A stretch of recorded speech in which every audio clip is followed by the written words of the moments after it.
The holiday season doesn't have to wreck your boundaries, your energy, your sanity, or your mood. Here's how to survive and possibly even enjoy the festive season without guilt or burnout. You can't control your family, but you can protect your peace.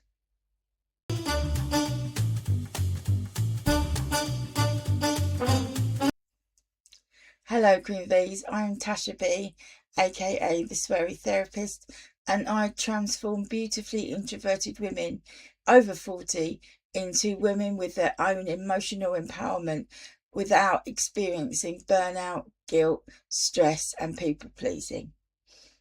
If the holidays make you want to crawl under a blanket and stay there till January, you are not alone. This time of year can bring out the best in people, but it can also bring out the worst. Between family stress, social pleasure, and the endless cycle of overgiving, a lot of women are completely done before we even get to Christmas Day. So today, I am going to walk you through how to survive the holidays without losing your peace or your mind. Let's start by naming the beast. Holiday triggers. And for women our age, introverted women our age, it can often sound like family expectations. And if you have a partner, that's double. And if you have a more extended family, I can't do the maths, you do it. Very often, because we are introverted, people perceive us as laid back and will go with the flow and forget to ask us what we actually want. They'll just decide. Another trigger is overgiving. A lot happens around this time of year. If people work, there are work events as well as social events. Fucking secret Santas going on all over the place, trying to buy presents for somebody that you probably can't stand, as well as sticking to a budget when all you want to do is go home and have a cup of tea. And the social pressure of pretending that you're fine, even when you're running on fumes. And a personal trigger for me is fucking Christmas cards. I hate them. I think they're a waste of money. I stopped writing them about maybe 10 years ago, and the money I would have spent on Christmas cards I give to a local dog charity, because it seems to be, for some reason, women who always have to write out the Christmas cards, then write out the bloody addresses, then buy all the stamps, and then place the bloody thing. Nobody needs that in their life. If you want to do that, that's fine. Just pace yourself and ensure that you're not overstretching yourself by adding that to your list. So all these triggers poke at wounds that we've already got. There are themes here of people pleasing, having to suppress what we really feel, trying to be perfect, or sticking to that belief that you have to make everybody happy. We've already got these pressures on us on a day-to-day basis, and they get really intensified over the festive period. Your nervous system will already be highly attuned to looking out for these triggers, and so it picks up on these pressures really, really quickly. And you may notice it as feeling really irritable, or feeling just completely exhausted, or the sudden urge just to put your big girl pants on and power through it. But this is survival mode. This is you trying to survive Christmas. And what we want to kind of aim for is emotional regulation. That's what protects your peace and your sanity, emotional regulation. So how do we get that? We can pre-plan escape or quiet moments. If you, like in our house, Christmas Day starts off relatively quietly, and then around 2 o'clock it all seems to kick off, because you've got people cooking the dinner. There'll be the people that have been down the pub will come back half cut. The kids will all be wanting to open.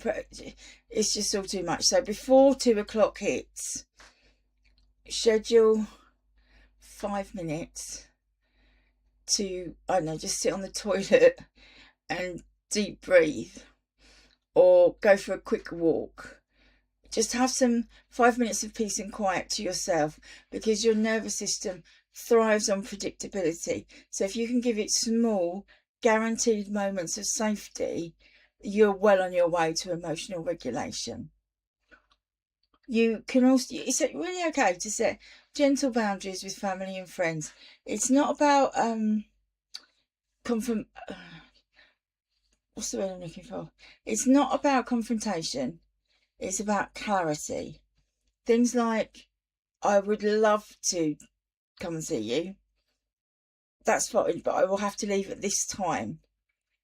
So you're boundarying your time so that you're not rushing around from pillar to post all day. You might say, I'm going to bring 1 dish this year instead of 3, because every no, and those 2 examples I just gave are no's without being no's. They're boundaried. They're loving limits that honour you. Every no protects your energy and keeps it in reserve for what actually matters. You don't have to prove your worth by running yourself into the ground. You can also have little micro self-care rituals every day, and you can practice on the run up to Christmas Day, so that your nervous system has a muscle memory it can use. This is not a spa day or bubble bath. 2 minutes of nervous system reset. So before you get up out of bed, I spend 2 minutes deep breathing. While you're boiling the kettle for your morning drink, do a couple of stretches. When you're replying to somebody else's demands, put your hands here, because these tiny acts, the deep breathing, the stretching, the hands, tell our bodies, I've got you, we're okay. And it builds resilience quietly but powerfully.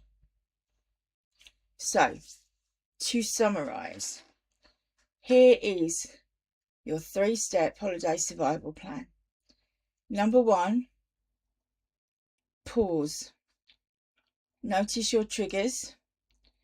Take 1 deep breath before reacting or agreeing. 2, protect. Set 1 clear boundary every day. It can be as simple as no thank you, or choosing to leave early to get some extra rest. And 3, restore. Take 2 minutes in the morning. That can even be while you're getting up and going to bed, while you're literally in bed. Just reset, breathe, stretch, sit quietly. These small resets keep your nervous system ready no matter what's going on around you. I hope you have a wonderful festive period, and I look forward to talking with you about New Year's resolutions next time. If you want more of this sort of thing, come and hang out in the Becoming Hive, my free Facebook community for quietly rebellious introverted women over 40. There's a link below. In the Becoming Hive, we talk real strategies, no fluff, no bullshit. You could also like this video, comment on this video, and subscribe to this channel. Dust off your throne and polish your crown, Queen, because when you are well, the whole hive thrives. Until next time, swear softly, rebel radiantly, and buzz bravely.